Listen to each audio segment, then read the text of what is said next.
નમસ્કાર, આપ જોઈ રહ્યા છો મંતવ્ય ન્યૂઝ અને હું છું આપની સાથે સ્મિતા। આ સાથે આજે બજેટ રજૂ થવાનું છે। ગુજરાત વિધાનસભાનું આ બજેટ છે અને આ બજેટ ઉપર સૌની નજર છે। કનુ દેસાઈ નાણામંત્રી જે છે તેઓ રાજ્યનું બજેટ રજૂ કરશે। વિધાનસભામાં આજે પ્રશ્નકાળ બાદ રજૂ થશે આ બજેટ। ખાસ પ્રકારની બેગમાં મૂકવામાં આવ્યું છે આ બજેટ। તો આજે ગુજરાતનું બજેટ 2024 અને 27 રજૂ થશે। ભૂપેન્દ્ર પટેલની સરકારનું આ બજેટ જાહેર થવાનું છે। વિધાનસભામાં આજે પ્રશ્નકાળ બાદ રજૂ થશે બજેટ। નાણામંત્રી કનુ દેસાઈ 5મી વાર બજેટ રજૂ કરશે। સાથે કોમનવેલ્થ આયોજનને લઈને મોટી જાહેરાત થવાની પણ ક્યાંક શક્યતાઓ જોવા મળી છે। વિધાનસભામાં આજે પ્રશ્નકાળ બાદ રજૂ થશે આ બજેટ। ખાસ પ્રકારની બેગમાં આ બજેટ મૂકવામાં આવ્યું છે। તો નાણામંત્રી કનુ દેસાઈ 5મી વખત બજેટ રજૂ કરશે। કોમનવેલ્થ આયોજનને લઈને મોટી જાહેરાત થવાની શક્યતાઓ જોવા મળી રહી છે। તો આ વર્ષે બજેટનું કુલ કદ 4 લાખ કરોડનું હોવાની શક્યતાઓ પણ ક્યાંક વ્યક્ત કરવામાં આવી છે, જેના કારણે વિવિધ વિકાસ કાર્યો માટે વધારાની જોગવાઈની આશાઓ પણ જોવા મળી છે। તો વિધાનસભામાં આજે આ પ્રશ્નકાળ બાદ છે તે બજેટ રજૂ થવાનું છે। ગુજરાતની જનતાને કેટલો ફાયદો થશે, લોકોની આશા અપેક્ષા વાળું આ બજેટ હોઈ શકે છે। ભૂપેન્દ્ર પટેલની સરકારનું વર્ષ 2024 અને 27નું બજેટ જાહેર થશે।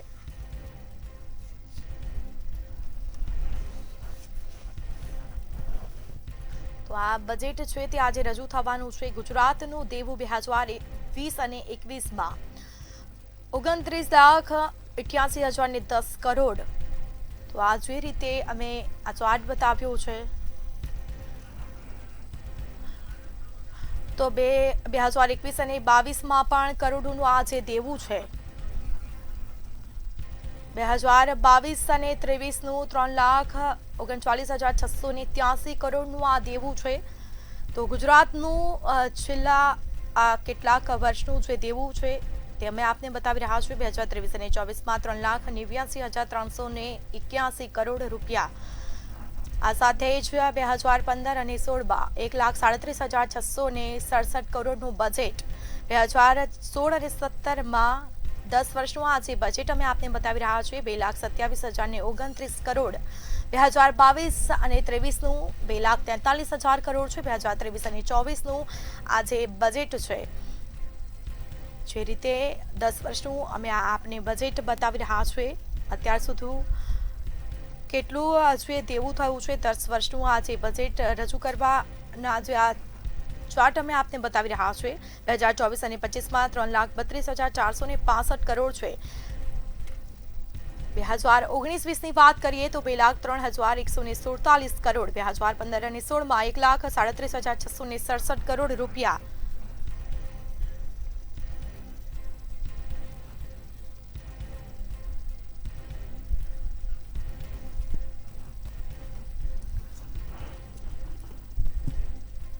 તો આ સાથે આજે જે બજેટ સત્ર છે ને બજેટ ઉપર સૌની નજર રહેલી છે। તો આપણી સાથે ભાજપમાંથી નિલેશ સોલંકી જોડાઈ ચૂક્યા છે અને સાથે જ વિશ્લેષક પ્રદ્યુમનસિંહ સરવૈયા પણ જોડાઈ ચૂક્યા છે। જી, મંતવ્ય ન્યૂઝમાં આપનું સ્વાગત છે।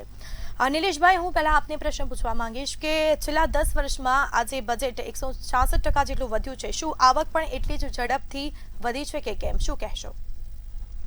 જી નમસ્કાર, મંતવ્યના દર્શક મિત્રોને જે રીતે થોડા સમયમાં એટલે કે થોડા કલાકોમાં હવે ગુજરાતના નાણામંત્રી ફાઇનાન્સ મિનિસ્ટર કનુભાઈ દેસાઈ 5મી વાર ગુજરાતનું જે સુખાકારીનું બજેટ એ સંબોધવાના છે। તો એ વિશે આપણે થોડી ચર્ચા કરી લઈએ કે 2024 અને 25નું જે બજેટ હતું 3,70,250 કરોડ, કે જેનાથી ખૂબ જ સારું ગુજરાતના જે નાગરિકોની સુખાકારી એમાં વધી।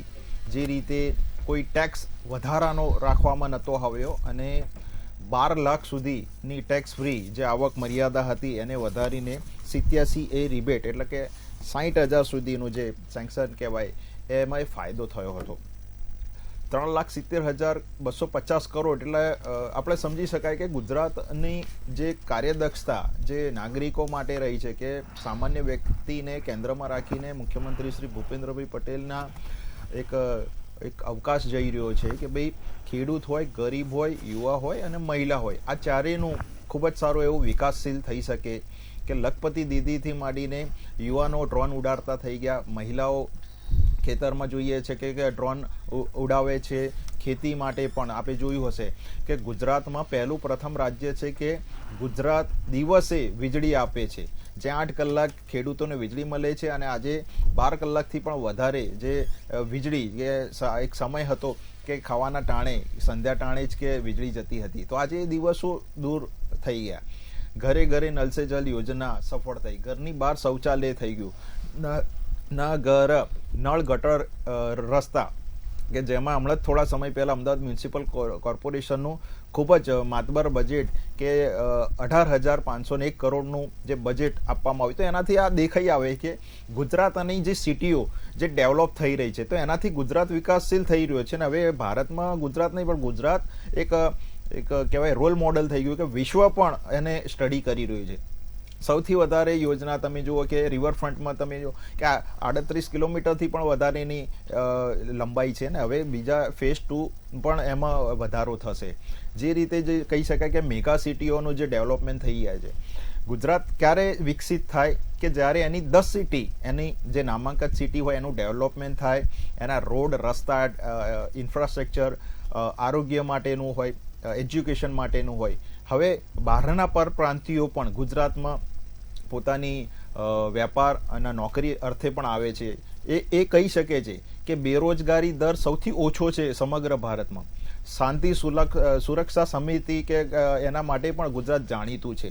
આપણે કહી શકાય છે કે ગરીબોને ઘરનું ઘર થઈ ગયું. પ્રધાનમંત્રી આવાસ યોજનામાં સ્લમ ફ્રી સિટી કે સુરતને આપણે અગ્રેસર રાખ્યું છે અને સુરત પછી અમદાવાદ, બરોડા અને રાજકોટ આ સિટીને પણ આવરી લેવામાં આવશે. તો હવે ઘરનું ઘર જે સામાન્ય વ્યક્તિ કે જે પોશ એરિયામાં કે મોટા એરિયામાં લઈ નતો શકતો, તો આજે આ સરકારે એક ઇક્વાલિટી લાયા છે, એક સમન્વય લાયા છે કે આજે કોઈ સામાન્ય વ્યક્તિ બોડકદેવમાં પણ એનું મકાન હોય છે, સેલામાં પણ રાખી શકે છે, વસ્ત્રાલમાં રાખી શકે છે. એટલે ગુજરાતના કોઈ પણ ખૂણામાં એક સામાન્ય વ્યક્તિનું જનજીવન સામાન્ય કરવા માટે આ સરકારે કટિબદ્ધતા દાખવી છે. અને જે કહી શકાય કે ગુજરાત ડબલ એન્જિનની સરકાર કે કેન્દ્રમાં નરેન્દ્રભાઈ આપણી સાથે છે અને ગુજરાતમાં મુખ્યમંત્રી શ્રી ભૂપેન્દ્રભાઈ પટેલ સામાન્ય વ્યક્તિની પીડા સમજે છે. અને એટલા જ માટે આ 30 વર્ષથી લોકો સરકારને આશીર્વાદ આપે છે. કારણ કે આપણે જોયું છે કે વિપક્ષનો તો સિમ્બોલ લઈ બેઠા નથી. કોંગ્રેસે જે કામ જો કદાચ 10 વર્ષ વધારે કર્યું હોત તો એમના સારા દિવસો હોત, પણ આજે સારા દિવસો ગુજરાતના નાગરિકોના છે.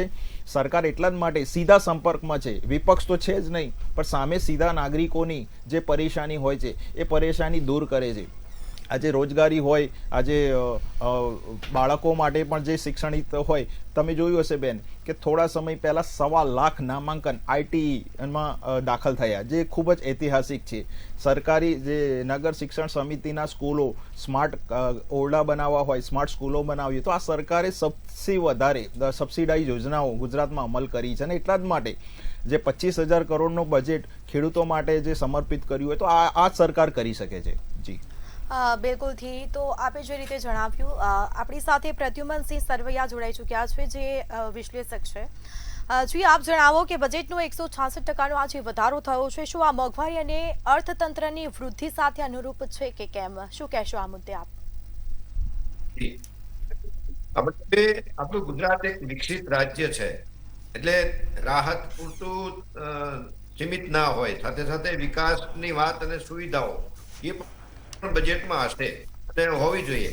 આપણે વાત કરીએ, એક બાજુ રાજ્યનું દેવું વધી રહ્યું છે, તો દેવું ઘટાડવા માટે પણ ક્યાંક ને ક્યાંક આવકના સ્ત્રોત વધારવા એ પણ મુખ્ય બજેટનો એક એજન્ડા છે. અને જોઈએ કે આપણે લોકોની આશા અપેક્ષાઓ સિદ્ધ થાય એ પ્રકારનું બજેટ હોય એવી આશા રાખીએ. કારણ કે કેન્દ્રીય બજેટે લોકોને નિરાશ કર્યા હતા. અને લાસ્ટ બજેટની વાત કરીએ ગયા વર્ષના, તો 3,70,000 લાખ કરોડ 3.70 લાખ કરોડનું જે બજેટ હતું, આ વખતે એનાથી 10% જેવું ઇમ્પ્રુવ થાય, વધે બજેટ. કારણ કે જે રાજ્યની અર્થતંત્ર વિકસી રહ્યું છે એ મુજબ સરકાર અનેક બાબતોને આવરી લે એવું બજેટ એમનું હોય છે જનરલી. ખાસ કરીને એજ્યુકેશનને ધ્યાનમાં રાખીને હેલ્થ, એગ્રીકલ્ચર અને ખાસ કરીને અત્યારે જે મોંઘવારીનો પ્રશ્ન છે, મોંઘવારીમાં કઈ રીતે રાહત આવે, નાના ઉદ્યોગકારો જે MSME છે એમને કઈ રીતે રાહત આવે કે એમને કઈ રીતે પ્રોગ્રેસમાં બળ મળે, એ જ રીતના ખેડૂતોના અનેક પ્રશ્નો છે, એમને કઈ રીતે રાહત થાય અને ઉત્પાદનની ક્ષમતા કઈ રીતે વધે, યુવા રોજગારી છે ને મહિલા સશક્તિકરણ, આ બધા જ બાબતોને આવીને એ પ્રકારનું બજેટ હશે એવી આપણે અપેક્ષા રાખીએ. અને ગયા બજેટની વાત કરીએ, 3.70 લાખ કરોડનો જે બજેટ હતો એમાં સૌથી વધારે મોટો ખર્ચ હતો એજ્યુકેશનમાં, શિક્ષણ પાછળ 59,999 કરોડનો. પરંતુ આપણે તેમ છતાંય જોયું છે આટલો મોટો બજેટ ફાળવ્યા પછી પણ રાજ્યમાં ક્યાંક ને ક્યાંક 40,000 શિક્ષકોની અછત, 6,000 જેટલી શિક્ષકો બંધ કરવામાં આવી છેલ્લા 5 વર્ષમાં. 3,000 થી વધુ સ્કૂલો એવી છે કે જ્યાં માત્ર એક શિક્ષકથી ચલાવવામાં આવી રહી છે. એટલે આ બધી બાબતોને સુધારીને શિક્ષણને કઈ રીતે બહેતર બનાવવું, એ માટે એની વધુમાં વધુ ગ્રાન્ટ ફાળવવામાં આવે. આ નવા બજેટમાં ગ્રાન્ટમાં વધારો કરવામાં આવે એવી પણ આપણે અપેક્ષા રાખીએ, જેથી શિક્ષણનું સ્તર જે ક્યાંક ને ક્યાંક કથળ્યું છે આટલા બજેટ પ્રથમ સ્થાને બજેટ આપ્યા પછી પણ, તો એ બજેટમાં ક્યાંક ઇમ્પ્રૂવ કરવામાં આવી આપણે આશા રાખીએ અને એક અપેક્ષા પણ છે. એ જ રીતનું સેકન્ડ નંબરે ગયા બજેટમાં હેલ્થને પ્રાધાન્ય આપવામાં આવ્યું હતું. 23,385 કરોડનું ગયા બજેટમાં ફાળવવામાં આવી હતી ગ્રાન્ટ. પરંતુ તેમ છતાંય હાલમાં વર્તમાન સમયમાં રાજ્યમાં કુપોષણ એ વધતો રેશિયો, એક મહિલાઓ અને બાળકનું જે કુપોષણનો જે સૌથી સરકારને પણ પજવતો પ્રશ્ન છે.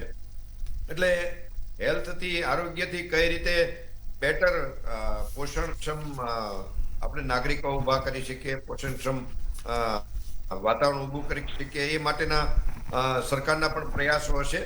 એ માટે જો જરૂર પડે તો બજેટમાં વધારો પણ એની જે હેલ્થના બજેટમાં, અને સરકારી યોજનાઓનો જે મિસયુઝ થાય છે, કૌભાંડો આપણે જોયા, અનેક સારી યોજનાઓ છે સરકારની, ફ્રીમાં ઓપરેશનની અલગ અલગ બધી મા અમૃતમ કાર્ડ જેવી કે કેન્દ્ર સરકારની પણ યોજનાઓ છે, એમાં થતા કૌભાંડો, એનો મિસયુઝ, એ કડક કાયદાની રીતે કઈ રીતે રોકવા, એ પણ આવનારા સમયમાં સરકાર ધ્યાનમાં લેશે આપણે એવું.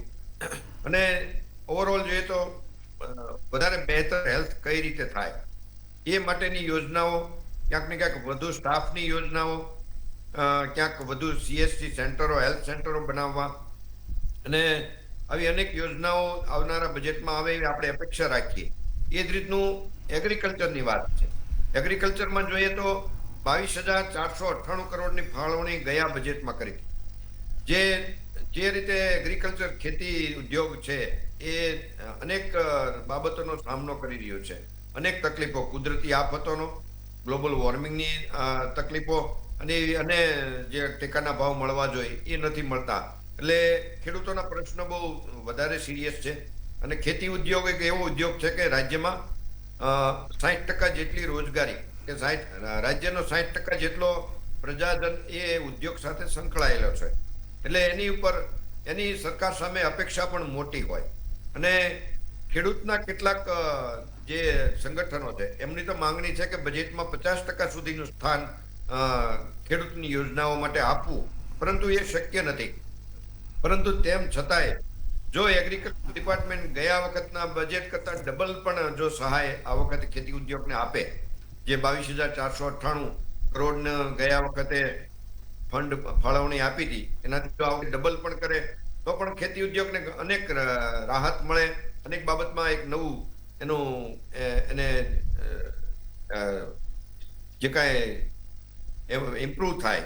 તો અને બીજી અનેક એવી ખેતીવાડીની માંગણી છે કે જે એને ધિરાણ, જે KCCનું ધિરાણ છે, જે 3 લાખની વાત છે, 5 લાખ કરાય છે, પરંતુ હજી સુધી GR નથી આવ્યો બેંકોમાં, એ પણ 5 લાખ સુધીની KCC ચાલુ કરવામાં આવે. એવી અનેક બાબતો છે જે રાહત આપે. અને વાત કરીએ તો મોંઘવારી સૌથી મોટો પ્રશ્ન છે મોંઘવારીનો. એ મોંઘવારીમાં રાહત મળે એ માટેની પણ અપેક્ષા પ્રજાજનો રાખતા હોય કે બજેટમાં કંઈક રાહત મળે. એ માટે વીજળીના દરમાં જો રાહત થાય તો મોંઘવારીમાં રાહત મળે. વીજળી યુનિટમાં, પછી સોલારની પેનલના જે પ્રોત્સાહન છે, સબસિડી, એમાં કાંઈ વધુ રાહત આપે, ને આરોગ્ય અને શિક્ષણમાં જે સરકારી હોસ્પિટલોમાં છે એમાં શાળાઓમાં ફી મર્યાદામાં કોઈ રાહત આપે, અને અનેક સ્તરના જે પ્રાથમિક શાળાઓ છે એટલે પ્રાઇવેટ શાળાઓ છે એમાં કંઈ ફીમાં કોઈ રાહત આપે, ટેક્સમાં રાહતમાં જે પ્રોપર્ટી અને પ્રોફેશનલ ટેક્સ છે એમાં કોઈ ઘટાડો થાય, અને ખાસ કરીને જે જીએસટીમાં જે પેટ્રોલ ડીઝલ છે રાજ્ય સરકાર હસ્તક વેટ ટેક્સ એમાં કઈ રાહત આવે તો એ મધ્યમ વર્ગના લોકોને જે મોટો મોંઘવારીનો પ્રશ્ન છે એમાં કઈ એમને રાહત મળે, જેથી કરીને એક બજેટનો એક ઉદ્દેશ સિદ્ધ થાય. બિલકુલથી પ્રદ્યુમનભાઈ, હું ફરીથી આપની પાસે આવવા માંગીશ. નિલેશભાઈ, જે રીતે પ્રદ્યુમનભાઈએ કહ્યું કે મોંઘવારી પ્રશ્ન એ એક મધ્યમ વર્ગના લોકોને ખટકતો, મધ્યમ વર્ગના કિસ્સાઓ પર જે ભાર પડતો હોય છે, અને ખાસ કરીને અત્યારે મોંઘવારી અને શિક્ષણને લગતી ઘણી બધી સમસ્યાઓ છે, તો તેને લઈને આપ શું કહેશો? મોંઘવારી આપણે કહી શકાય કે ભૂતકાળમાં હતી, આજે પણ છે ને કદાચ ભવિષ્યમાં રહેશે, પણ મોંઘવારીને કંટ્રોલ કરવા માટે આ સરકારે કટિબદ્ધ પગલાં લીધા છે ને એ આંકડા પણ છે. સ્ટેટિસ્ટિક આંકડા ઉપર આપણે જઈએ તો 84માં સ્વર્ગીય ઇન્દિરા ગાંધીજી હતા ત્યારે રોટી રમખાણો થયા હતા, જ્યારે ભૂખમરો હતો કે આપણે જોયું છે કે નવનિર્માણ આંદોલન પણ 2 રૂપિયા 3 રૂપિયા વધારો થયો ને આખી સરકાર બદલાઈ ગઈ હતી. આ સરકારે 7 થી 7.5%ની આસપાસ ઇન્ફ્લેશન જે કહી શકાય કે ફુગાઓને કંટ્રોલ કર્યો છે. યુએનના આંકડો છે કે 25 કરોડથી પણ વધારે ગરીબીથી બહાર આવ્યા છે. આ બહુ ખૂબ સારી વસ્તુ છે કે આજે મધ્યમ વર્ગના જે સૌથી મોટી રાહત મળી રહી છે. આજે 12%થી પણ વધારેનો સ્લેબ જે ગઈ વખતેનો હતો, આ વખતે થોડા સમયમાં આપણને ખબર પડશે કે ભાઈ સરકારે સુખાકારીના કેટલા આંકડા આપ્યા છે અને સામાન્ય વ્યક્તિને કેન્દ્રમાં રાખ્યા છે. જે કહી શકાય કે 1.25 લાખથી પણ વધારે નગર શિક્ષણ સમિતિના આંકડા હતા કે આઈટીઈના જે નામાંકન થયા હતા. હવે આપણે આ આંકડો ખૂબ જ સારો એવો ઐતિહાસિક છે કે બાળકો સરકારી સ્કૂલમાં સૌથી વધારે નામાંકન કરવામાં આવ્યા, કે છેલ્લા 10 વર્ષનો આંકડો તમે જુઓ તો 50,000થી વધારે બાળકો પ્રાઇવેટ સ્કૂલમાંથી સરકારી સ્કૂલમાં આવ્યા.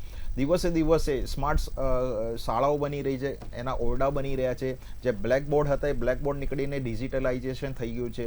બાળકોને જે અવનવી જે એઆઈથી માંડીને જે ટેકનોલોજી શીખવાડવી પડે કે સમયની માંગ પ્રમાણે, તો એ પણ આપણે એ અત્યાધુનિક કરી રહ્યા છીએ.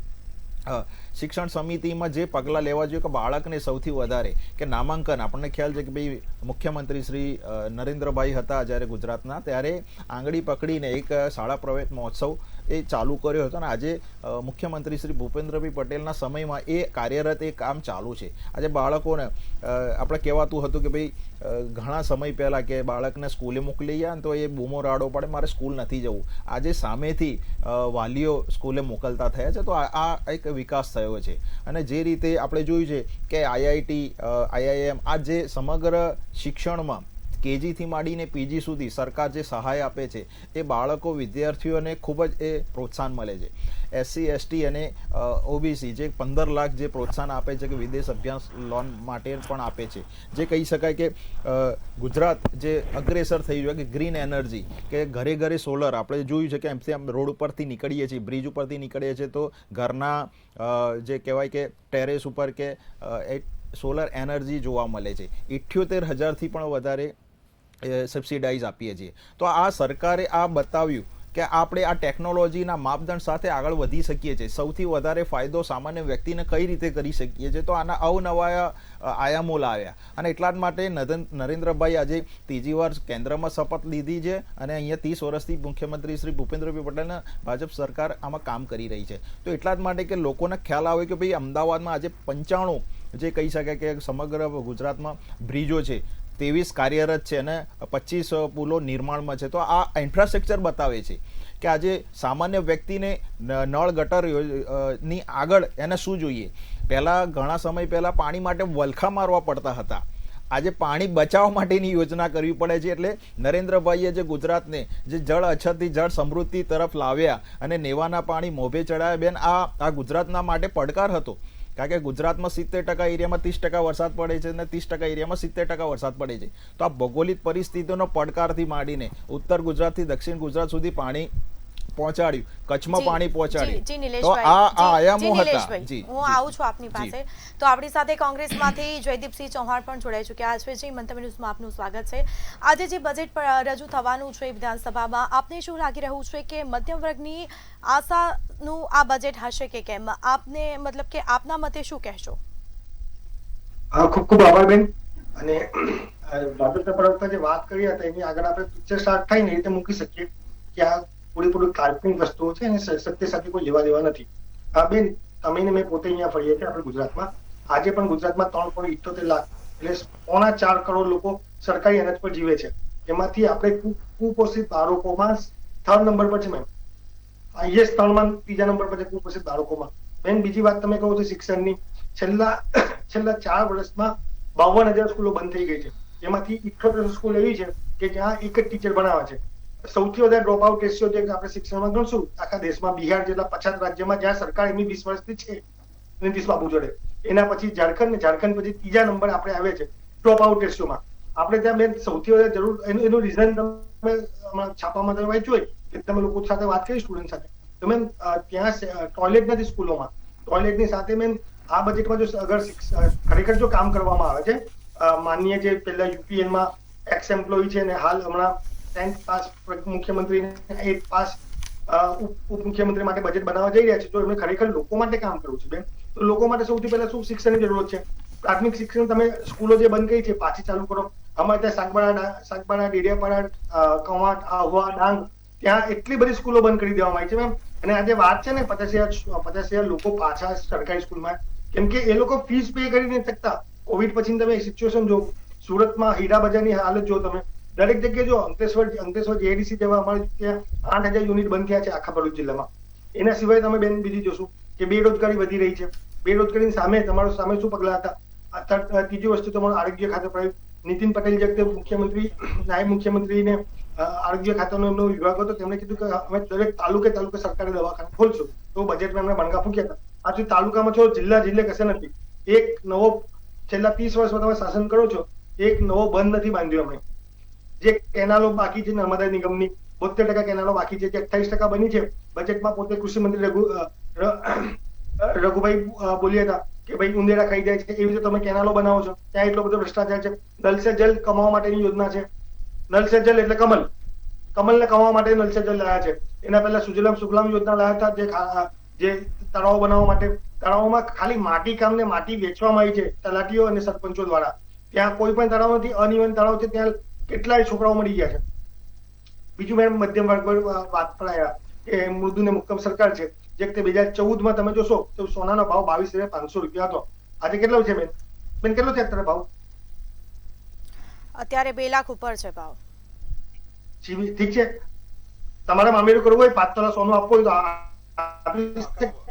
તમે મેં તો મિડલ ક્લાસ માણસ છે, કોણ સોનું આપી શકશે? 2 ચાલો 4 તોલા મામલો તો આપીએ છે ને આપણે. પૂછો કે કેરળમાં 10,000 આપે છે લોકો. લગ્ન 4 લાખમાં કરે, 4 લાખમાં 2. અરે ભાઈ પણ એ તો વૈશ્વિક સમયમાં વૈશ્વિક સરેરાશ છે. હિમાચલમાં મફત આપે છે. હિમાચલનો ભાવ બોલો. હીરા બજારમાં હમણાં જે ડીલ થઈ છે. અરે ભાઈ પણ જે આપણે લાગુ પડતા હોય એ વિષય પર આવો ને. એમાં સૌથી વધારે ખેડૂતોને નુકસાન થવાનું છે. એની સામે આપણે સહાયતા કશી નથી આપતા.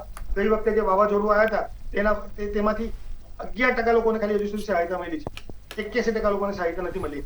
78% આપણો સૌથી વધારે હાઈએસ્ટ જે વિકસિત દેશ ટોપ 10 છે એમાં આપણે આવે છે ડ્રોપ આઉટ રેશિયોમાં. પછી આપણે 14મા નંબરે શિક્ષણનું બજેટ યુઝ કરે છે આખા સ્ટેટ્સમાં. શિક્ષણના બજેટ પર મેમ ખાલી આનંદીબેનની કોલેજો છે, પોલિટિશિયનોની કોલેજો છે, કોંગ્રેસના નેતાઓની પણ કોલેજો છે. બસ એ કોલેજોમાં ખાલી એન્જિનિયરિંગની સીટો વધારવામાં આવે છે.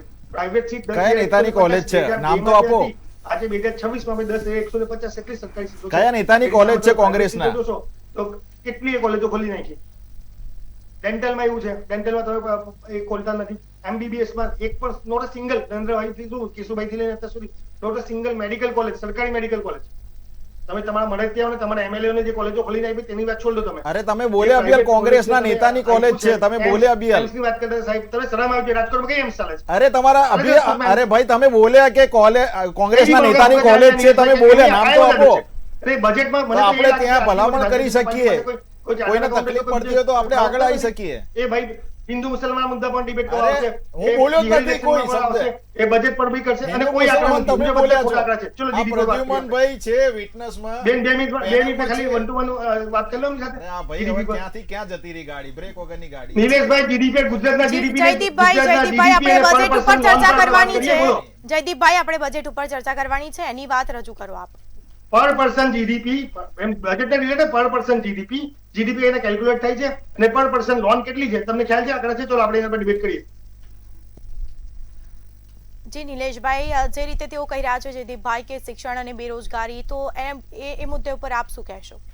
આ ભાઈએ એમના જ પ્રવક્તા કોંગ્રેસની પોલ ખોલી કે ભાઈ કોંગ્રેસના નેતાઓની પણ કોલેજો છે, નામ ભૂલી એમાં ગયા, પાર્લામેન્ટમાં પછી હિન્દુ આપેલા મુસ્લિમ ડેટા એ જ લાયા. આપણે સવારથી આ ડેટા ગુજરાતની મારા ખોટા નથી. એક મિનિટ એ ભાઈ, હજી તો શરૂઆત છે, ઊભા થઈ જશો. જયદીપભાઈ, જયદીપભાઈ, તમારી વાત મેં સાંભળી ને. ગ્રેજ્યુએશનમાં પહોંચી શકે છે. અરે જયદીપભાઈ, ભાઈ, નિલેશભાઈને બોલવા દો, આપનો થર્ડ નંબર વારો પર આવે છે. એટલે આપ ઉપસ્થિત બાળકો આપણે થર્ડ નંબર અરે પર છે. ભાઈ પણ મને બોલવા તો દો, તમે સરકારી ડિબેટ છોડી એનામાં દેશો, આપણે મારા આંકડા તો આજે પણ સાંભળો. તમે એટલી બધી વાત કરો છો તો આજે પણ બેન, આ રીતે ગુજરાતમાં જી 150 જી જયદીપભાઈ આપણે નિલેશભાઈની પાસેથી જવાબ જાણી લઈએ. સરકારી આંકડા પ્રમાણે જયદીપભાઈ. જો સરકારી અનાજના દેખવા જાઓ તો જયદીપભાઈ. 5-4 લોકો સરકારી આમને mute જયદીપભાઈ આપણે નિલેશભાઈ પાસેથી અવાજ સાંભળી લઈએ જવાબ, અને પછી આપ બોલો. કોંગ્રેસના પ્રવક્તાઓની બેન આ જ ખામી રહી છે કે જ્યારે એમના સમયમાં અમે નહીં બોલતા, અમે એક ગરિમા જળવાઈએ છીએ અને અમારા સમયમાં એ વચ્ચે બોલશે. આજે એમને સોનાની વાત કરી તો બેન વૈશ્વિક રીતે આજે ભાવ છે અને એ કેરળમાં પણ હશે, હિમાચલમાં પણ છે ને ગુજરાતમાં છે, એટલે એમની એ એક મૂર્ખામી જેવી વાત એમને કરી. એમને વાત કરી કે ગુજરાતના દેવાની વાત કરી તો બેન આપણા ગુજરાતનું દેવું હોવું એનો મતલબ એવો નથી કે ખરાબ વસ્તુ છે. દેવું હોવું સારી વસ્તુ છે કે ઇન્ફ્રાસ્ટ્રક્ચરમાં ઉપયોગ કરી રહ્યો છે. અને ગુજરાતનો આંકડો તો આપે કેટલું દેવું છે, નહીં આપે. બેરોજગારીનો દર તો આપે, આંકડો નહીં આપે. સ્ટેટિસ્ટિકમાં તો આ લોકો ફેલ છે પોતે, કારણ કે કોંગ્રેસે એ ભૂતિયા સ્કૂલો ચલાવી હતી, પોતે ભૂતિયા શિક્ષકો મૂકતા હતા. આજે ઓનલાઈન સિસ્ટમ લાવ્યા છે. ગુજરાતનું દેવું 15 થી 16% છે ભાઈ. આજે 27% આરબીઆઈની ગાઈડલાઈન છે, એનાથી ઉપર તો નથી. તમારા હિમાચલનો આંકડો 45% છે, તમારા કેરળનો 36% છે. આંકડો લઈને બેસો ને. માત્ર રાહુલ ગાંધીજી પોતાના નેતાઓને ગણતા નથી. ગઈકાલે મણિશંકર અય્યર બોલ્યા કે હું રાહુલવાદી નથી, મને ભૂલી ગયા છે. તો આવું અંદર એક ધારાસભ્ય બીજા ધારાસભ્યની વાણી વિલાસ કરે છે. આ તો તમારી કોંગ્રેસ છે. આજે જમીન ઉપર આવવું નથી, લોકોની સેવા કરવી નથી. આજે બાળકોથી માંડીને વંદના સુધી આજે આ સરકાર ચિંતા કરે છે. પહેલા વિપક્ષનો તો સિમ્બોલ લાવો. ટીવીમાં પરફેક્ટલી તમે એક તથ્ય સાથે તો બેસો, માત્ર હવામાં વાતો કરવાની. આંકડા સાથે બેસો ને, આપણે ડિબેટ કરીએ. નથી તમારે મેદાનમાં આવવું, નથી તમારે ઇલેક્શન લડવું, અને માત્ર પરાસ્ત થતા હોય. રાહુલ ગાંધીજી સૌથી વધારે ફિગર તો જુઓ, 95-96 વાર પરાસ્ત થયા છે. માંડ એમને એલઓપીનું એક પદ મળ્યું છે. એમાં પણ તમારા નેતાઓ, આજે ગુજરાતના નેતાઓની સાડીઓના એક કહી શકાય કે નિમ્ન કક્ષાની રાજનીતિ કરી ચૂક્યા છે. આ રાજનીતિ હોવી જોઈએ? તમારા કમલનાથે કહ્યું હતું સજાવટ કે મહિલા નિર્મલા સીતારમણ, અને આજે તમારા જૈનીબેન ઠુમ્મર કહી રહ્યા છે કે 20,000ની સાડીઓ. શરમ આવી જોઈએ આવા રાજકારણને. આજે ગરીબોની વાત તમારા અલગ વસ્તુ છે, તમારે આજે બેરોજગારીની વાત કરવી નથી. આજે ઇન્ફ્રાસ્ટ્રક્ચરની વાત કરો, વિકાસની વાત કરો. ટીવી ડિબેટ છોડીને જતા રહેશો જો તમે હેલ્ધી ડિબેટ કરશો તો. જી આપણી સાથે જે પ્રદ્યુમનસિંહ જોડાઈ ચૂક્યા છે, વિશ્લેષક, એમની પાસેથી આપ જવાબ જાણવા માંગીશું કે રાજ્યમાં દેવું જીડીપી અનુપાતને તમે કેવી રીતે જુઓ છો? આપનો મત કેવો હશે? પ્રશ્ન ફરીવાર કરજો. રાજ્યનું જે દેવું અને જીડીપી અનુપાતને આપ કઈ રીતે જોઈ રહ્યા છો? જી, જોઈએ તો રાજ્યમાં સૌથી વધારે આપણે જોઈએ ઉત્સવોમાં અને પબ્લિસિટીમાં પૈસા વધારે વપરાય છે. ક્યાંક ને ક્યાંક સ્માર્ટ સિટી ને આરસીસી ના જંગલો ઉભા કરવામાં વધારે પડતા વપરાય છે. એના બદલે ક્યાંક લોકોનો ઉપયોગી થાય, પ્રોડક્શનમાં ક્યાંક રોજગારી વધે, એ પ્રકારના ક્ષેત્રોમાં જો ગ્રાન્ટ વધુ ફાળવવામાં આવે તો કંઈક એનો સુધારો આપણે થાય. અને ચોક્કસ હજી આપણે જીડીપીના અમુક ટકા જે હોવા જોઈએ આપણું હજી જાહેર દેવું હજી એના રિસ્કી લેવલમાં નથી, એટલે હજી દેવું વધુ પણ કરી શકે એટલી જગ્યા છે. એટલે હજી આપણે સરકારને એટલી તો રાહત, એટલી તો આપણે ઇન્ટિમેશન ન આપી શકીએ કે હજી કદાચ જાહેર દેવું વધારે તો જીડીપીના અમુક ટકા જે હોય એ એક અર્થશાસ્ત્ર નિયમ મુજબ તો એ રિસ્કી નથી, પરંતુ લાંબા સમયે રિસ્કી છે કે હવે આપણે અત્યારે મૂળ દેવું ચૂકવવા માટે પણ વધારે એનું વ્યાજ ચૂકવવા માટે પણ વધારે દેવું આપણે કરી રહ્યા છે. એટલે સરકારે એ ધ્યાનમાં લેવાની જરૂર છે કે આખરે હવે દેવું કઈ રીતે ઘટાડવું અને આવકના સોર્સિસ કઈ રીતે વધારવા, એ પણ લોકોને મોંઘવારીનો માર ન પડે એ રીતનું બજેટ આવે. ખાસ કરીને MSMની પણ એટલું જ નબળું અત્યારે છે. ભલે પ્રોડક્શન લાઇન આપણું ગુજરાતનું બીજા અન્ય રાજ્યોના લેવલમાં અનેક છે, પરંતુ એ મુખ્ય જે 3-4 ઉદ્યોગપતિઓ છે જેના લીધે એક સરકારનું રાજ્યનું એક અર્થતંત્ર પ્રોડક્શન લેવલ જળવાઈ રહ્યું છે. પરંતુ નાના ઉદ્યોગકારો એટલા જ ભાંગી ગયા છે, આપણે જોયા છીએ. એટલે નાના ઉદ્યોગકારોને રાહત મળે, એ મોટા ઉદ્યોગોની સામે હરીફાઈમાં ટકી રહે એ માટેના ક્યાંક ટેક્સમાં રાહત, ક્યાંક લોનના વ્યાજમાં રાહત, ક્યાંક ઓછા ભાવે GIDCમાં જગ્યા મળે. કેમ કે આપણે જોઈએ છીએ હજારો એકર જમીન મોટા ઉદ્યોગપતિઓને ટોકન ભાવે આપવામાં આવી રહી છે, અને જ્યારે GIDCમાં નાના ઉદ્યોગકારો પાસેથી ઊંચા ભાવથી જમીનો એને ફાળવવામાં આવે છે. એટલે એ કોઈ પણ સંજોગોમાં એની સાથે કોમ્પિટિશન પણ ન કરી શકે. એટલે અનેક એવી બાબતો છે કે નાના ઉદ્યોગકારો ટકી રહે એ માટેની યોજનાઓ આવી જોઈએ. એ જ રીતની ખેડૂતો માટેનું પણ છે, જે સૌથી વધારે રોજગારી આપે છે. એમને પણ ક્યાંક ને ક્યાંક અત્યારે તો ભલે બજેટમાં જાહેરાત ના થાય, પણ એમને 3 લાખ સુધીના દેવા માફીની પણ જરૂરિયાત છે. ખૂબ જ આજના સમયની એક જરૂરિયાત છે કે જેથી એક એમને બુસ્ટર ડોઝ મળી રહે. અને જે દિવસે વીજળીની જે કિસાન સૂર્યોદય યોજના છે એનો સંપૂર્ણ અમલ કરવામાં આવે, અને નલ સે જલની યોજનાની માફક જ ખેડૂતોને પણ ખેતર સુધી જળ પહોંચે, પાણી પહોંચે એવી સિંચાઈ યોજનાની મોટી યોજનાઓ અનેક બનાવવી જોઈએ. જે રીતે નર્મદા યોજનાના અનેક ફાયદા ખેડૂતોને થયા છે અમુક જિલ્લાઓમાં, એ પ્રકારની યોજનાઓ હજુ પણ વધારે જરૂરી છે રાજ્યમાં. હાજી. હા, બિલકુલથી પ્રદ્યુમનભાઈ. તો જયદીપભાઈ, હું આપને પૂછવા માંગીશ કે આપે જે રીતે ચર્ચા કરી, પરંતુ જો તમે સત્તામાં આવો તો દેવું ઘટાડવા માટે શું અલગ કરી શકો? પક્ષ વિપક્ષ કરતા સૌથી વધારે આપણે જોશું ને ગુજરાતમાં તો ડિપેન્ડેબલ આપણા ખેડૂતો છે. આપણે ત્યાં ખેડૂતોને એક તો બિયારણ સારું નથી મળતું, બીજું ખાતરમાં જે વસ્તુ થાય છે, ખાતરની જે મંડળીઓ દ્વારા જે કરવામાં આવે છે, તો મંડળીઓ શું કરે છે, પોતપોતાના લોકો એમને આપી દે છે ને પછી ખાતર છે નથી. બીજી વસ્તુ કે મેં અત્યારે તમે શાકભાજી લાવતા હશો, તમે કોબીજ લાવ્યા છો મેં અત્યારે 400 હમણાં? હા, કોબીજ 40 થી 50 રૂપિયાની વચ્ચે મળે છે ને આપણે ત્યાં. એટલે અમારા ભરૂચમાં એટલું મળે છે, આપણે ત્યાં તમારે 50-60 રૂપિયા કિલો મળતું હશે, મળે ને એટલું બેન? હા જી બેન. હવે મેં તમને કહ્યું, મારા ખેતરમાં મારા મામાને ત્યાં જે ખેતર થાય છે ને, તો અમે લોકો 28 નું માણ આપીએ. એટલે તોલા 28 ના ગણવાના, પૈસા આપણને 20 રૂપિયા આપે, કેમ કે પાણીનો ભાવ ગણે ને પછી એમ તેમ કરે. તો તમે માનશો નહીં મેમ, 3.5 રૂપિયાથી 4 રૂપિયાની વચ્ચે અમે કોબીજ આપીએ છીએ. ફ્લાવર 2.5 રૂપિયાથી 3 રૂપિયા વચ્ચે આપે છે. અત્યારે ડુંગળીનો ભાવ તમે એમાં જોશો ને તો 1 રૂપિયાથી 2 રૂપિયાની વચ્ચે પડે છે. ડુંગળી તમે આજે લેવા જશો 20 રૂપિયા કિલો તમને મિનિમમ પડશે. અમદાવાદમાં તમને 25 ની પડશે. સાચી વાત છે બેન. ખેડૂતને મળતા નથી પૈસા, અને આપણે જે અલ્ટિમેટ કન્ઝ્યુમર છે, એક તો પ્રોડક્ટ બી ખરાબ મળે અને એ પણ નથી મળતું. એ તો બધા જ માનશે, નિલેશભાઈ એ વાત માનશે. પરંતુ જયદીપભાઈ, મેં આપને એવું પૂછ્યું, એને જે ભાવ છે ભાવ નથી મળતો ને MRP ની વાત છોડો, આપણે તો આપીએ જ છે, પણ વચોટિયા જે છે એ વચોટિયામાં જે વર્ષોથી જે બની બેસેલા લોકો છે એ શું કરશે મેમ, કે એ જ વસ્તુ તમારી 3 રૂપિયાની વસ્તુ તમને 35 રૂપિયા 40 રૂપિયા સુધી પહોંચાડશે.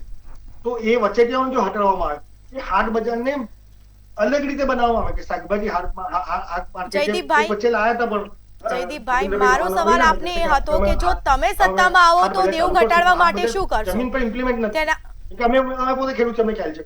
એ બીજી વસ્તુ કે ત્યાં ખેડૂતોને જે સહાયતા મળવી જોઈએ, જે મેન વસ્તુની 6000 રૂપિયાથી કોઈ ખેડૂત કશું નથી થતું.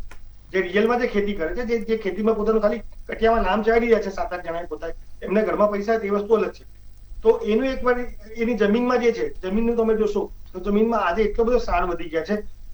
અમારા નર્મદાના કિનારા પર જ્યાં સૌથી વધારે નર્મદાજીનું પાણી તમને તો મળતું જ નથી, અમે તો દરિયાનું પાણી પીએ છીએ. પાણી તો છેક કચ્છ સુધી જાય છે. અમારા અંકલેશ નર્મદા જિલ્લો અને ભરૂચ જિલ્લામાં નર્મદાજીનું પાણી નથી મળતું, તાપીનું પાણી લાવીને આવે છે અંકલેશ્વરમાં. તો એની વસ્તુ કે ત્યાં સાર વધી ગયા છે. ત્યાં જે ખેતી, જે ટ્રેડિશનલ ખેતી થતી હતી પહેલા કેળાની ને કેળા, પછી એ લોકો શેરડીની કરતા હતા, તો ત્યાં એ શેરડી હવે પોસિબલ નથી થતી. તો ત્યાં એ લોકોને અલગથી સહાયતા આપવામાં આવે, અલગથી ત્યાં પૈસા આપવામાં આવે. ધેન એમએસએમઈ સેક્ટરમાં પહેલા સીડબીની લોન આવતી હતી, એમાં સેન્ટ્રલ ગવર્મેન્ટની કેપિટલ સબસિડી આવતી હતી અને ઇન્ટરેસ્ટ સબસિડી આવતી હતી, જે સ્ટેટ ગવર્મેન્ટ 6% 7% વચ્ચે પે કરતી હતી. એમાં એ સ્કીમ પાછી ચાલુ કરવી જોઈએ, જેથી એમએસએમઈ સેક્ટર છે જે સૌથી વધારે એમ્પ્લોયમેન્ટ આપે છે. છેલ્લા 35 વર્ષમાં નોટ સિંગલ જીઆઈડીસી આ લોકોએ નથી બનાવી. જેટલી બી જીઆઈડીસી છે કોંગ્રેસે બનાવી છે. એક સાણંદ જીઆઈસી બની હતી, એના 80% પ્લાન્ટ બંધ છે. એમાં ટાટા નેનો પ્લાન્ટ બી બંધ છે, જે 10,000 કરોડનો પ્લાન્ટમાં સહાયતા આપવામાં આવી, 10,000 કરોડની જમીન આપવામાં આવી હતી ₹1 ભાવ. તો એ તમે જોશો તો એમ્પ્લોયમેન્ટ માટે નવી નવી જીઆઈડીસી બનાવવી પડશે. એના સિવાય સૌથી વધારે જો અત્યારે ગુજરાતને જો ગ્રામીણ લેવલ પર વધારવું હશે તો ટુરિઝમ વધારવું પડશે. જેટલા પણ આદિવાસી વિસ્તાર છે ત્યાં તમે સ્ટેચ્યુ ઓફ યુનિટી બનાવી દીધું, એની આગળના જેટલા છે દક્ષિણ ભારતનો દક્ષિણ ગુજરાતનો પટ્ટો છે, અંબાજી સુધીનો પટ્ટો છે, ત્યાં તમે બહુ બધી ગેમો લાવી શકો છો. ત્યાં આપણે આટલો મોટો દરિયાઈ પટ્ટો છે, ત્યાં આપણે જે દ્વારકામાં ચાલુ કરવામાં સારી યોજના છે, પણ ગવર્મેન્ટ લેવલ પર જો આખા દરિયાઈ પટ્ટા પર ત્યાં ખાસી બધી વોટરવાળી થઈ શકે છે. એમ તો તમે દારૂબંધીના નામ પર ગિફ્ટ સિટીમાં દારૂ મળે જ છે, જે ગુજરાતના ખૂણે ખૂણે દારૂ મળે છે. તો એને કાં તો લીગલાઇઝ કરો, કાં તો પછી એને તમે ટુરિઝમના નામ પર બીજે જગ્યાએ ના કરો. એનું જે બી છે નવા રૂલ્સ લાવો, કેમ કે પોલીસ વાળાને તમારા નેતા જ પૈસા ખાય છે. તો એ સૌથી પહેલા રૂલ્સ એને ચેન્જ કરવો પડશે. કાં તો કડક દારૂબંધી તમારી થાય નહીં, કેમ કે કડક દારૂબંધીમાં તમારા પોતાના જ હપ્તાઓ જાય છે નેતાઓના, ગૃહમંત્રી સુધીના. તો એ કડક દારૂબંધી કરવી પડશે. Last but not least ma'am, કે મહિલાઓ તમે ગણશો તો બેન મને તમને એક કહેવાની શરમ આવે છે કે આપણે ત્યાં સૌથી વધારે ડ્રોપ આઉટ રેશિયો છોકરીઓને એટલા માટે છે કે સેનેટાઇઝ પેડ અને ટોયલેટ નથી અવેલેબલ છે સ્કૂલમાં. સેનેટાઇઝ પેડ બેઝિક વસ્તુ છે, એના પર જીએસટી જે પણ છે એને હટાવી દેવામાં આવે. ગવર્મેન્ટ સ્કૂલોમાં, ગવર્મેન્ટ પબ્લિક પ્લેસમાં ત્યાં સેનેટાઇઝ પેડ કમ્પલસરી ત્યાં મૂકવામાં આવે ફ્રીમાં. અમારે ત્યાં બેન ગામડાઓમાં લેડીઝો ફંગસ થઈ જાય, એના લીધે બીજી બધી બીમારીઓ થાય છે, પાના યુઝ કરે છે. જી જયદીપભાઈ, હું ફરી આપની પાસે 78% મહિલાઓ. જી જયદીપભાઈ, હું ફરી આવું છું આપની પાસે. નિલેશભાઈ, જે રીતે જયદીપભાઈએ કહ્યું આપને, જે રીતે જયદીપભાઈએ કહ્યું કે ખેડૂતોની સમસ્યા છે, મોંઘવારી છે, શાકભાજીના ભાવ વધી રહ્યા છે, તે મુદ્દે આપ શું કહેશો? હવે જયદીપભાઈએ આપને કોબીજના ભાવ પૂછી લીધા, પણ જયદીપભાઈ આખા વર્ષમાં જે વરસાદ પડ્યો, ખેડૂતોને જે તકલીફ પડી એ વિષય ના લીધો. જાન્યુઆરી થી આ ડિસેમ્બર સુધી જવાબ તો સાંભળો ભાઈ, એ કોબીના ભાવ શું છે હું તમને એનું કારણ બતાવું. અરે કારણ બતાવું, તમારા ઘરમાં હશે, તમે પોઈન્ટ આપો છો, હું આખું વિશ્લેષણ કરી બતાવું. જયદીપભાઈ, પહેલા નિલેશભાઈને આપણે સાંભળી લઈએ જવાબ, પછી આપનો જવાબ રજૂ કરો. જાન્યુઆરી થી ડિસેમ્બર ગયા વર્ષની વાત કરું તો ગ્લોબલ વોર્મિંગના લીધે સમગ્ર ભારતમાં, દુનિયામાં પણ આ તકલીફ છે. આપણા એકલા ત્યાં કોબીના ભાવ નથી. જે જાન્યુઆરીથી ડિસેમ્બર સુધી માવઠા થયા તો આ માવઠાની પેટર્ન બદલાઈ છે, પરિસ્થિતિ બદલાઈ છે. ઓછા સમયમાં વધારે વરસાદ પડતો હોય. શિયાળામાં વરસાદ આપણે ક્યારેય જોયો નથી, તો હમણાં દિવાળી કે નવરાત્રિની આસપાસ આવો વરસાદ પડ્યો. તો આ રાજ્ય સરકારે, એમને કદાચ પ્રેસ કોન્ફરન્સ નિહાળી હોય તો ખબર નથી, પણ પ્રવક્તા સરકારના જીતુભાઈ વાઘાણીજીએ જે 10,000 કરોડની રાહત જે જાહેર કરી હતી, 15,000 કરોડના જે મગફળીના ટેકાના ભાવે, એની પહેલાની જે રાહત હતું એ 300 કરોડથી વધારે હતી.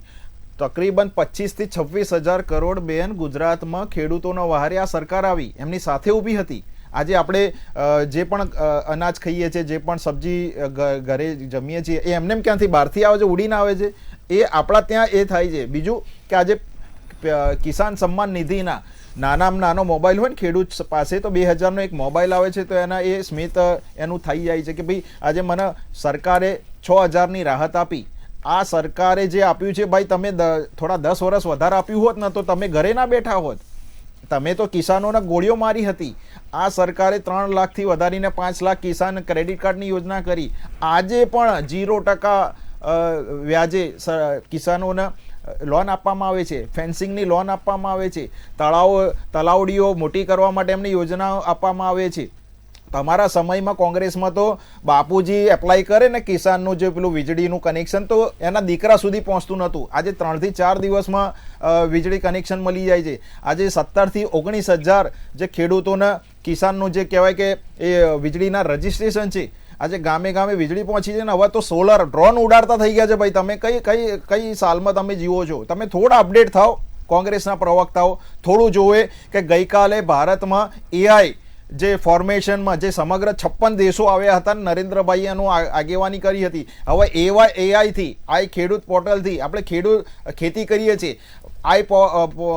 પોર્ટ મોબાઈલ હોય જે ખેડૂત પોર્ટલ, એમાંથી એ તમારા જે સર્વેમાં જે કઈ ખેતી કરી શકાય, કયો પાક કેટલો પહોંચ્યો છે, આ બધું તમે જાણી શકો છો. ભાઈ હવે ટેકનોલોજીનો સહારો લો.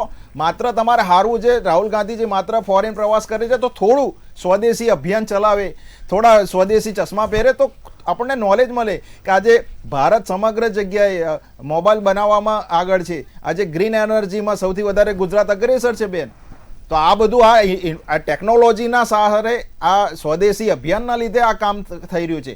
સ્વચ્છ ભારત અભિયાન કોણ લાવ્યું? આજે એ દારૂબંધી, આ દારૂ છૂટીની જે અપીલ કરી રહ્યા છે, ભાઈ તમારી જ કોંગ્રેસે ગાંધીજીના 1960માં જ્યારે 1 મે ગુજરાત અલગ પડ્યું હતું મહારાષ્ટ્રથી, ત્યારે તમે ગાંધીજીના માનમાં એમના જે વિચારોને આગળ વધારવામાં દારૂબંધી ગુજરાતમાં લાગુ કરી હતી. અને આજે 2009, 2011 અને 2017માં આ ગુજરાત સરકારે કડક કાયદો લાવ્યા છે. તમે કોઈ બોટલ સાથે પકડાવો તો ખરી ભાઈ, પછી જુઓ શું કાયદા કાનૂન લાગે છે. તમારે આ પહેલા પ્રવક્તા એવા જોયા કે દારૂ છૂટીની માંગ કરી રહ્યા છે, પણ આજે પણ ગુજરાતમાં દારૂબંધી છે, ભવિષ્યમાં પણ રહેશે.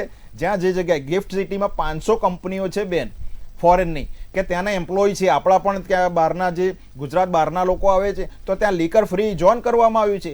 એક પણ ગુજરાતના નાગરિકને ત્યાં દારૂ કોઈ પણ જગ્યાએ અને એ પરમિશનથી મળે એવી નથી. જેને જે મળે છે એ ગુજરાત બહારના નાગરિકો છે કે ફોરેનના જે હોય છે, એના જે એમ્પ્લોય છે એને મળે છે. એટલે ખોટી ભ્રામકતા ના ફેલાવો. હજી પણ તમે ધરતી પર આવો, હજી પણ તમે આ મેદાને આવો અને લોકોની સમસ્યાઓ જાણો. આજે 70 વર્ષથી વધારે વૃદ્ધો માટે વયવંદના યોજના લાવ્યા છે. અમુક પરિવારો 70 વર્ષથી વધારે હોય તો એ ગઢા પ્રોઢને તકલીફો આપે છે. તો આ સરકારે એમને એક્સેપ્ટ કર્યા છે કે ભાઈ આજે આયુષ્માન કાર્ડ સૌથી વધારે યોજનાનો લાભ લઈ ચૂક્યા છે. તો આજે આ સરકારના કામો દેખાઈ આવે છે. અને એટલા જ માટે ભાઈ તમે જીતો ને આવો, ચલો તમે ઇલેક્શન તો જીતો. તમારે આ જ કરવું છે. ડેમો બનાવ્યા, ભાઈ ડેમો ખાલી આપ્યા હતા, પાણી અમલ આવ્યા, અને તમે કંઈ નહોતું બનાવ્યું, પહેલાથી બનાવ્યું હતું. આ નરેન્દ્રભાઈએ 17મા દિવસે શપથ લીધા 2014, ત્યારે 10-10 વર્ષ સરદાર સરોવરના જે પાણી વહી ગયા હતા, આ બંધ કરવાનો સમય નહોતો મળ્યો. આ 10 વર્ષ સુધી ખેડૂતોને તમે પાણીથી વંચિત રાખ્યા.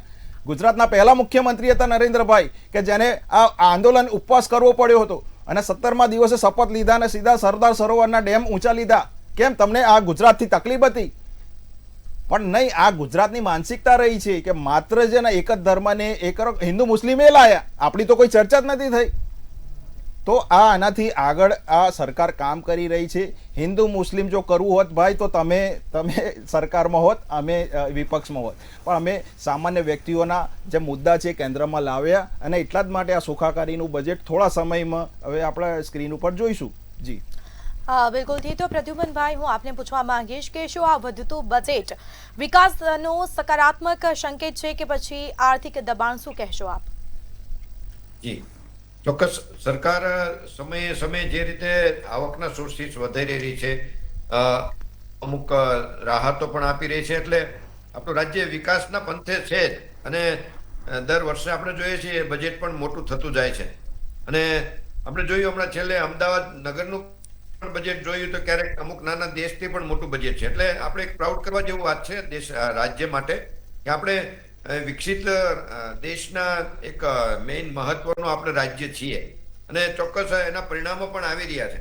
પરંતુ સાથે સાથે આમાં અમુક નાની મોટી વિસંગતતાઓ તો પણ છે કે જોઈએ કે સરકારે જે ખેડૂતો માટે છેલ્લી રાહતો હમણાં કીધી ડિક્લેર કરી છે, એમાંની અમુક જે રાહતો સમજો 1000 કરોડ ડિક્લેર કર્યા હોય તો 600 કરોડ ચૂકવ્યા છે, પછીના ચૂકવ્યા નથી. એવા 2-3 વાર એવા બનાવો બન્યા છે કે જે રાહતો ડિક્લેર કરી છે ખેડૂતોને ચૂકવી પણ નથી, પૂરતી રાહતો ચૂકવી નથી. એનું પણ સોલ્યુશન લાવવું જોઈએ.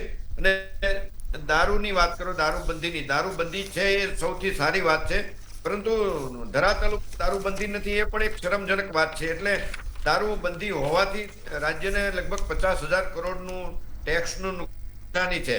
જો કાં તો દારૂબંધી સંપૂર્ણ હોવી જોઈએ, નહીં તો એના દારૂબંધીના પાછળ જે ભ્રષ્ટાચારનો આખો ખેલ ખેલાઈ રહ્યો છે, એ આટલી ટેક્સની જે આવક છે એ જ પ્રકારનો મોટો ભ્રષ્ટાચાર થઈ રહ્યો છે. એટલે કાં તો દારૂબંધી સખત રાખવી જોઈએ, નહીંતર દારૂબંધી હટાવીને સરકારને જે 50,000 કરોડ ટેક્સનો જે લોસ થાય છે એ સરભર કરવો જોઈએ. એટલે આવી અનેક બાબતો ક્યારેક ઐતિહાસિક નિર્ણયો પણ માગે છે સરકાર પાસે, કે જેથી કરીને અર્થતંત્રને થતા નુકસાનો અને અર્થતંત્રની નાની મોટી ભૂલો એને કઈ રીતે સુધારવી, એ જ પ્રકારનું જોઈએ તો મહિલા સશક્તિકરણ બાબત છે, કુપોષણમાં જે રીતે મહિલા અગ્રેસર છે દેશમાં, એટલે મહિલાઓ માટે પણ કંઈક લાંબા ગાળાની પોષણ માટેની યોજનાઓ લાવવી એટલી જ જરૂરી છે. મહિલાઓની સુરક્ષા માટે સીસીટીવી કેમેરા કે મહિલા પોલીસ સ્ટેશનમાં કંઈક નવા સુધારા આધુનિકરણ કરવું એટલું જ જરૂરી છે. અને આંગણવાડી જેવી અનેક જે ક્ષેત્રો છે જેમાં મહિલાઓને પૂરતો પગાર નથી મળતો, પૂરતું વેતન નથી મળતું, એમની પણ શોષણ ન થતું હોય એ માટેના સરકારે લાંબા ગાળાની યોજનાઓ લાવવી જોઈએ. જી બિલકુલથી. તો જયદીપભાઈ, હું આપને પૂછવા માંગીશ કે આ જે રીતે અત્યારે બજેટ વધી રહ્યું છે, બજેટનું કદ, તો તેને આપ સંપૂર્ણપણે નિષ્ફળ કેમ ગણાવી રહ્યા છો? મેમ, તમે ઇકોનોમિક્સનો રૂલ્સ જોશો ને તો હમણાં જે પ્રદ્યુમ્નસિંહ જે આંકડા આપતા હતા કે હજુ આપણે રિસ્ક લાઈન ઉપર નથી વહી થયું, કે આપણો જો 75% ઓફ જીડીપી નું થયું છે. સાહેબ, તમારે રેટ લાઈન તમે તોડી નાખશો પછી તમે કહેશો કે એક્સેન્ટ થયા પછી તમે એની વાત કરશો. અત્યારે મેમ દરેક ગુજરાતી વોટર ઉપર 2.5 લાખનું દેવું છે. ટોટલ ગુજરાતનું અત્યારે તમે દેવું જોશો તો 4-4.25 કરોડ પર આ બજેટ પછી પહોંચી જશે. પેલું કે ને કે દેવું કહીને પણ ઘી પીવાની આદત છે આપણે. આમાં શું છે મેમ કે જે આવે છે આપણે જે ઇન્કમ છે એના 22 રૂપિયા, કેન્દ્રીય બજેટના તો 22 રૂપિયા સુધી આપણે ખાલી ઇન્ટરેસ્ટ પે કરવા માટે જતા રહી છે આપણે. અને અત્યારે ગુજરાત અને દેશની હાલત એવી છે કે આપણે લોન રીપેમેન્ટ કરવા માટે પણ લોન લેવી પડે છે. ઇન્ટરેસ્ટ પે કરવા માટે કેપિટલ લોન લેવી પડે છે, એવી હાલત છે. ને શોર્ટ ટર્મ નથી લેતા, આપણે લોંગ ટર્મ લોન લઈએ છીએ. શોર્ટ ટર્મ લોંગ ટર્મમાં તો કેટલીકોને શું થશે. અને બીજું મેમ શું છે કે તમે પર કેપિટલ ઇન્કમ જોશો ગુજરાતમાં, તો પર કેપિટલ ઇન્કમની સામે તમે જો મેઇન ઇન્ડસ્ટ્રીઝને કાઢી નાખશો તો ગુજરાત જેવા વેલ ડેવલપ સ્ટેટમાં પણ એ 1.5 લાખ 1.25 લાખની ઉપર નથી થતા. ને એની સામે તમે ગરીબી દેખશો તો ગરીબી 4.5 કરોડ લોકો સરકારી અનાજ પર જીવે છે ગુજરાતમાં. 1.60 કરોડ તો જે સરકારી આંકડા નીતિ આયોગના છે તે પ્રમાણે છે. તો મેમ એ લોકોનું શું થાય છે? એ લોકો પાસે બેઝિક સુવિધાઓ નથી. શિક્ષણની સ્કૂલો બંધ કરવામાં છે. તમે જોશો આયુષ્યમાન કાર્ડની વાત કરશો તો આયુષ્યમાન કાર્ડમાં એટલી બધી બીમારીઓ છે જે કવર જ નહીં થતી. આપણે 108 ની વાત કરશું, 108 તમે કેટલી વખત તમે પોતે જોયો છે કે અંતરિયાળ ગામડાઓમાં લોકો જોલીમાં લાવીને પેશન્ટને લાવવા પડે છે. ત્યાં રસ્તા પણ નથી, ત્યાં નાવડીઓ પણ નથી, કે લોકો પાણીમાંથી ચાલીને છોકરીઓ જાય છે પોતાના સ્કૂલ માટે. તો મેમ આ એસીમાં બેસેલા લોકોની ઓફિસની કે એની વાત નથી. સામાન્ય જનતા જે છે, જે મનરેગા યોજના હતી તો સામાન્ય માણસ સુધી પૈસા પહોંચે. હા, એમાં ભ્રષ્ટાચાર થતો મેં સામેથી કહું છું કે એમાં આજે પણ થાય છે. તલાટીને સરપંચો બોગસ એન્ટ્રી કરે જ છે. આજે તમે જોશો તો એ જે નરેન્દ્ર મોદીની જે શાળામાં સારી યોજના હતી સ્કિલ ઇન્ડિયા, તો સ્કિલ ઇન્ડિયામાં 51% અકાઉન્ટ, સ્કિલ ઇન્ડિયામાં જે સ્ટુડન્ટને પૈસા સબસિડી આપવાની 51% અકાઉન્ટ ફેક છે. એના સામે CAG ના રિપોર્ટ આવતા બંધ કરી દીધા. CAG ના રિપોર્ટ જે ચેકિંગ કરતા હતા ઓડિટર્સ લોકો, એનું ગવર્મેન્ટનું એફિશિયન્સી, એના જે ઇફેક્ટિવનેસ છે એ ચેક નથી થતી. તમારે ટેક્સ કલેક્શન કરવાનો તમારો હેતુ નથી. તમે જીએસટીમાં જે ચાલે છે, જીએસટીમાં એટલા બધા નોટિફિકેશન આવે છે કે નોટિફિકેશન સરકારી ઓફિસરને બી નથી ખબર હોતા. ને એક નોટિસ કાઢી એટલે 25,000 રૂપિયા તો મિનિમમ સાહેબ લેશે એટલે લેશે. એ સેન્ટરમાં હશે તો 50,000 લેશે. કે ભલે તમારી નોટિસમાં કશો દમ હોય કે નહીં હોય, નોટિસ આવી ગઈ તમારે પૈસા આપવા જ પડશે. અને તમે સરકારી તંત્રની વાત છો તો મહિલા સુરક્ષાની વાત કરે સાહેબ, તો સારામાં સારી વાત છે. ગૃહ મંત્રાલયના પોતાના ડેટા છે કે 35,000 વુમન લાસ્ટ યરમાં ગુજરાતમાંથી ખોવાઈ ગઈ છે. હવે એ વેશ્યાવૃત્તિમાં લઈ ગયા છે કે એમને બહાર લઈ ગયા છે કે ઇન્સ્ટન્ટ ફાઇલમાં તમે કઈ આપ્યા છે, 35,000 મહિલા રજીસ્ટર્ડ મહિલા ખોવાયેલી છે. એના માટે અલગથી બજેટ પાડીને જે શ્રી કે ઈ કરીને સાહેબ કહેતા હતા પહેલા, તો એ લોકો માટે એમને પાછું લાવવા માટે કઈ તો કરવું પડશે ને બેન. તમે જોશો તો કુટનખાના ચાલે છે, દરેક સ્પાના નામ પર કુટનખાના ચાલે છે ગુજરાતમાં. એના પર કોઈ ચેકિંગ નથી થતું, બધાને ત્યાં હપ્તા જ ચાલે છે. તો જે સુરક્ષાની વાત છે, પછી બાળકોની વાત છે, કે બેરોજગારીની વાત છે, કે ગરીબોની વાત છે, બજેટ તો એ લોકો માટે જોવાનું. પૈસા લોકો માટે તો એમ બી તમે બજેટ આપો છો ને. તમે કીધું કે ખેડૂતોને અમે બજેટ પાસ કર્યું. મેમ મારા ત્યાંથી 1600 ફોર્મ અમે ભર્યા હતા ભરૂચ જિલ્લામાંથી. 11% લોકોના પૈસા આવ્યા છે અને તો એ પૂરેપૂરા નથી આવ્યા. ત્યાં માવઠામાં જે આવ્યા શું કે છે ફોટા પાડીને મોકલો. જે વખતે હવે વ્યક્તિ એનું અનાજ બચાવશે કે એના ફોટા પાડીને મોકલશે? ખોટા પડશે તો આ એંગલથી નથી, પેલા એંગલથી છે, એના પછી તમે જશો તો ધક્કા જ ખવડા કરે. જીતુભાઈ આવીને પ્રેસ કોન્ફરન્સ કરી છે. જીતુભાઈ તો ત્યાં ગંદાતું બી હતું ખેતરમાં, ત્યાં બહુ ગંદાઈ છે, ત્યાં ખેડૂતની પોતાની બિચારાની આખી એ જતી રહેતી, ખેતી જતી રહેતી. તો તમે ખાલી મૃદુ ને વણકમ બોલવાથી વાત નહીં થાય. તમારે રિયલમાં તમારે જમીન પર આવવું જ પડશે. જમીન પર નથી આવતા એટલા માટે તમે આ બધી વાતો કરો છો. આંકડાની વાતો છો, તમે સીધા પોઈન્ટની વાત બી નથી કરી શકતા. બસ હા જી જયદીપભાઈ. નિલેશભાઈ, આપ શું કહેવા માંગશો, અને ખાસ કરીને ગ્રામીણ વિસ્તારમાં બજેટને લઈને શું ફાયદો થશે તેના વિશે બી થોડીક આપણે ચર્ચા કરીશું.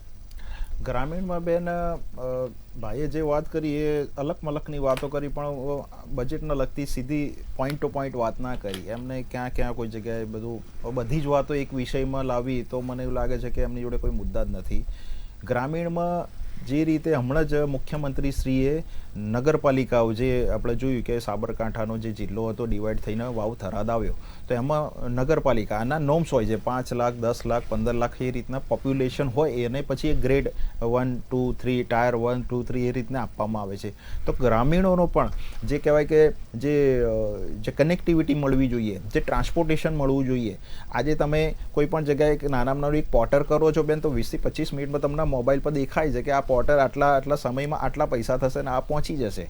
આજે ટ્રાન્સપોર્ટેશન થયું, પબ્લિક ટ્રાન્સપોર્ટેશન સૌથી સરળ થઈ. જે વર્ષો પહેલાં આ ભાઈના જ સમયમાં કોંગ્રેસના કાર્યકાળમાં એક દિવસમાં, મને યાદ છે કે વડનગરમાં, હું ઉત્તર ગુજરાત મારું ગામ ઉમતા છે, વડનગરમાં બેન 2 દિવસમાં એક બસ જતી હતી વડનગર, અને એમાંય બધા જ બસના જે પેલા હોય કાચ એ બધા જ અવાજ કરતા હતા. આજે અંબાજીથી માંડીને ઉમરગામ સુધી એક સારા એવા રસ્તા થયા છે, રોડનું ડેવલપમેન્ટ થયેલું છે, સીસીટીવી કેમેરા સર્વેલન્સ થયા છે. આ ભાઈ જે વાત કરે કે નારી સુરક્ષાની, તો નારી સુરક્ષાની વાત કરે છે તો કદાચ એ આંકડા જોવે, હું આંકડા સાથે સહમત થઈશ એમની સાથે કે પબ્લિક ડોમેનમાં તો લાવે. આજે સમગ્ર ભારતમાં ગુજરાત સુરક્ષા સલામતીમાં અગ્રેસર છે. લેબર કોર્ટમાં હમણાં જોયું કે રાતે સાંજે 6 વાગ્યાથી સવારના પૂરી રાત મહિલાઓ કામ કરી શકશે. આ ખૂબ જ સારી વસ્તુ છે, અને એમને પણ એ સંરક્ષણ સાથે કે ત્યાંના 20 કર્મચારીઓથી વધારે હશે તો એ કાયદો એને લાગુ પડશે. તો આ લોકોની એક્ટિવિટી વધે, લોકોનું જે કહેવાય કે એ વ્યવસાય વધે, રોજગારી, નોકરી. આજે બેરોજગારીના આંકડા ભાઈ આપી નથી શક્યા. બેરોજગારીનો દર બેન 2% વધારે નથી. આજે ફુગાવાનો દર, ઇન્ફ્લેશનનો દર કહીએ તો 7% ઉપર નથી. તો આજે આંકડા સાથે બેસો ને તમે. આજે ગુજરાત અગ્રેસર કરી રહ્યું છે. મેં આપને કહ્યું કે હિમાચલના કેરળના સૌથી વધારે એમનું દેવું છે. દેવું હોવાથી એવું નથી, દેવું હોય સારી વસ્તુ છે કે દેવું હોવાથી એ પૈસો ડેવલપમેન્ટમાં વપરાય. આજે ગુજરાતે એલન મસ્કની જે કંપની છે AI સ્ટારલિંક, એની સાથે કરાર કર્યા. કયા બીજા રાજ્યએ કર્યા છે? નહીં. કારણ કે એ જે સ્ટારલિંક જોડે આપણે એગ્રીમેન્ટ કર્યો એનાથી ગામડાઓમાં કનેક્ટિવિટી વધશે, એનાથી દરિયો હોય કે ત્યાંના નાના ટાપુઓ હોય એમાં કનેક્ટિવિટી વધશે. એ મોટ સરકારને એ ફાયદો થશે. એ સરકારના જે સરકારી શાળાઓના બાળકો છે તેને કનેક્ટિવિટી મળશે, ગ્રામ પંચાયત છે તો એને કનેક્ટિવિટી મળશે. તો આ સરકાર મોટા આયામો લઈ રહ્યા છે ટેકનોલોજીના મારફતે. આપણે હવે AIની દુનિયામાં છે ને આ ભાઈ હવે જૂની વાતો કરે છે. કદાચ એમને સાચા આંકડા રાજીવ ગાંધી ભવનમાંથી મળ્યા નથી, તો મને એવું લાગે છે કે એમને અપડેટ રહેવું જોઈએ. હા બિલકુલથી જયદીપભાઈ. તો જે રીતે નિલેશભાઈએ વાતચીત કરી, જયદીપભાઈ અને પ્રદ્યુમનભાઈ આપણી સાથે જોડાયા અને ખાસ બજેટને લઈને જે ચર્ચાઓ કરી તે બદલ આપનો ખૂબ ખૂબ આભાર. તો આજે જે બજેટ થોડા જ વારમાં રજૂ થશે, હવે થોડીક જે ક્ષણોમાં આ બજેટ રજૂ થવાનું છે, અને આ બજેટમાં મધ્યમ વર્ગને લઈને ખાસ કરીને શું ફાયદો થશે તે જોવું રહ્યું. મધ્યમ વર્ગની આશા અપેક્ષાવાળું આ બજેટ હશે કે કેમ? તો આ સાથે બજેટની પળેપળની અપડેટ તમારા સુધી પહોંચાડતા રહીશું. ત્યાં સુધી જોતા રહો મંતવ્ય ન્યૂઝ. નમસ્કાર.